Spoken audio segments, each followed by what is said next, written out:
కంచెర గాడిదను ఇంటికి పంపి రేసు గుర్రాన్ని తెచ్చుకున్నారు. బీఆర్ఎస్ కు ఇక అధికారం కల్లా 10 ఏళ్లు మేమే ఉంటాం. కేసీఆర్ కు సీఎం రేవంత్ రెడ్డి కౌంటర్. అసెంబ్లీకి రాని నీకు అధికారం కావాలనా? రా బిడ్డ ఎట్లొస్తావో నీ సంగతి చూస్తాం. 10 ఏళ్లు నిరుద్యోగుల జీవితాలతో చెలగాట మాడినవు. బయటికి వస్తే కానిస్టేబుల్లే నీ మోకాళ్ళు ఇరగొడతారు. నువ్వు సచ్చిన పామువు, ఇంకెందుకు చంపుతాం? నీ కేల్కతం దుకాణం బందని ఫైర్. ఉత్తప్పుడు కేసీఆర్ బాగానే నడుస్తున్నాడు, నల్గొండ మీటింగ్ లో మాత్రం వీర్చేర్ల కూర్చున్నాడని విమర్శ. కానిస్టేబుల్లకు నియామక పత్రాల అందజేత 2 లక్షల ఉద్యోగాలు ఇచ్చి తీరుతామని ప్రకటన.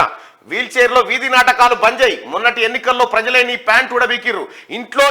ఇట్లనే ఉంటే అంగీలా కూడా ఉడగొడతారు. సీఎం ను పట్టుకొని మేడిగడ్డకి ఏం బీకనికి పోయినరంటవా? బొక్క బోర్ల పడ్డ బుద్ధి మారలే కేసీఆర్ పై సీఎం రేవంత్ రెడ్డి ఫైర్ అనేటువంటి విషయం. ఇక్కడ బుధవారం ఎల్బీ స్టేడియంలో కానిస్టేబుల్ నియామక పత్రాలను అందజేస్తున్న సీఎం రేవంత్ రెడ్డి, మంత్రులు జూపల్లి, పొన్నం, తుమ్మల వీళ్ళందరూ 15,000 ఉద్యోగాలకు సంబంధించిన నియామక పత్రాలను వాళ్ళకు అభ్యర్థులకు అందజేశారు. ఇక పాలిచ్చే బర్రె నమ్మి దున్నపోతుని తెచ్చుకున్నారన్న కేసీఆర్ వ్యాఖ్యలకు సీఎం రేవంత్ స్ట్రాంగ్ కౌంటర్ ఇచ్చారు. పాలిచ్చే బర్రెను కాదు, కంచెర గాడిదని ఇంటికి పంపి రేసు గుర్రాన్ని తెచ్చుకున్నారు. ఏ రేసుకు పోయినా ఈ గుర్రానిదే గెలుపు. ఆ కంచెర గాడిదకి అధికారం అన్నది కలలో మాట అని అన్నారు. మళ్ళా అధికారంలోకి వస్తానని కేసీఆర్ అంటున్నాడు. నడవడానికి చేతగాని ఆయన ఇంకా ఎట్లొస్తాడు? ఒకవేళ వచ్చినా ఆయన చేసిన అన్యాయాలకు కానిస్టేబుల్లే మోకాళ్ళు ఇరగొట్టి లాకప్ లో వేస్తారని హెచ్చరించారు. వచ్చే 10 ఏళ్లు తాను ఇదే బాధ్యతల్లో ఉంటానని కేసీఆర్ ఎట్లా వస్తారో చూస్తానని అన్నారు. రా బిడ్డ ఎట్లొస్తావో నీ సంగతి చూస్తా.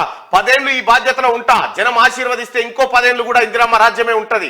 వచ్చే 10 ఏళ్లలో చేతనైతే ఒక్క ఎంట్రుకన్నా పీకి చూడు, నీ పని అయిపోయింది, కేల్కతం దుకాణం బంద్ అని కేసీఆర్ కు వార్నింగ్ ఇచ్చారు. Telangana state level recruitment board ద్వారా ఎంపికైన కానిస్టేబుల్కి సీఎం రేవంత్ రెడ్డి బుధవారం నియామక పత్రాలు అందజేసి వాళ్ళకు శుభాకాంక్షలు తెలియజేయడం జరిగింది. ఇక్కడ ఉందా వీడియో?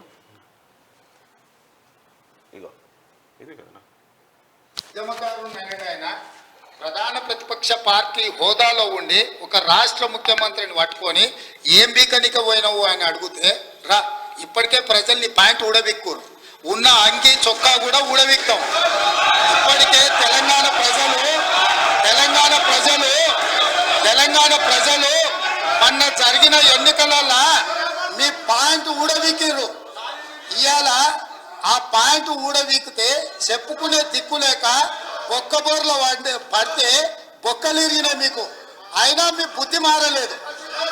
ఒక ముఖ్యమంత్రిని పట్టుకొని ఏం బీకనిక పోయినామని అడుగుతారా అధ్యక్ష? ఇది పద్ధత? ఈ రాష్ట్రం 4 కోట్ల ప్రజలు ఓట్లేసి గెలిపించిన ముఖ్యమంత్రిని పట్టుకొని ఏం బీకనిక పోయినామని అంటారా అధ్యక్ష? ఇదేనా తెలంగాణ సాంప్రదాయము? ఈ రోజు నేను మళ్ళీ అడుగుతున్నా అధ్యక్ష, ఈ రోజు మేడిగడ్డ మేడి పండులాక కుంగిపోతే మేడిగడ్డల నీళ్లు నింపడానికి అవకాశం ఉందా అధ్యక్ష? ఇవాళ మీరే సాగునీటి పారుదల శాఖ మంత్రులుగా పనిచేసారు కదా.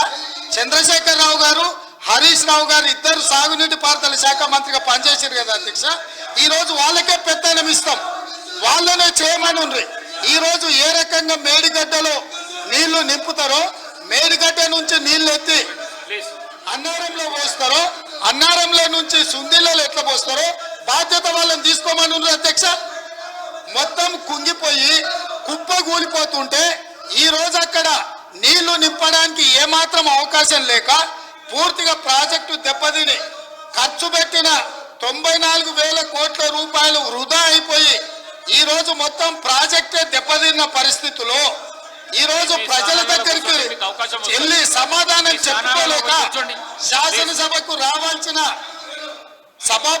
ఉపనాయకుడు ఇక్కడ సభలోకి రాకుండా పారిపోయి ఈ రోజు చర్చ చేద్దామంటే రాకుండా ముఖ్యమంత్రి గారిని పట్టుకొని ఇట్లా మాట్లాడొచ్చా అధ్యక్ష?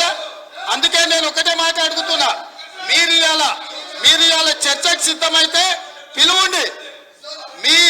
మీ పార్టీ నాయకుడిని, మీ సభాపక్ష నాయకుడిని చర్చ చేద్దాము. రేపు సాయంత్రం వరకైనా కాళేశ్వరం ప్రాజెక్టు మీద, గోదావరి జలాల మీద ఈ ప్రభుత్వం చర్చ చేయడానికి సిద్ధంగా ఉంది. పారిపోయి ఫామ్ హౌస్ లో వండుకొని ప్రతిపక్షాలుగా బాధ్యత నుంచి తప్పించుకొని మీ అవినీతి బయటపడుతుందని, కాళేశ్వరంలో మీ దోపిడీలో జైలుకి వెళ్లాల్సి వస్తుందని కేసీఆర్ ను చంపుతారా అంటారు. ఎవరికి అవసరం ఉంది అధ్యక్ష చంపాల్సిన అవసరం? సచిన పావును ఎవరైనా చంపుతారా అధ్యక్ష? మొన్నటి ఎన్నికలలో ప్రజలు ఆ పావును చేత్తో కాదు కట్టెతో కొట్టిరు అధ్యక్ష. ఆ పాము ఆల్రెడీ సచ్చింది. అది కేసీఆర్ చంపుతారా అని అంటే సచిన పావును మేము ఎందుకు చంపుతాం రాయా మాకేం తెలియలేదా అని చెప్పి రేవంత్ రెడ్డి గారు నిన్న మాట్లాడిండు. బీఆర్ఎస్కి అధికారంలోకి వస్తానంటుండు రావు కేసీఆర్. అయిపోయింది నీ కథ. నువ్వేందో మొత్తం జనానికి తెలిసిపోయింది.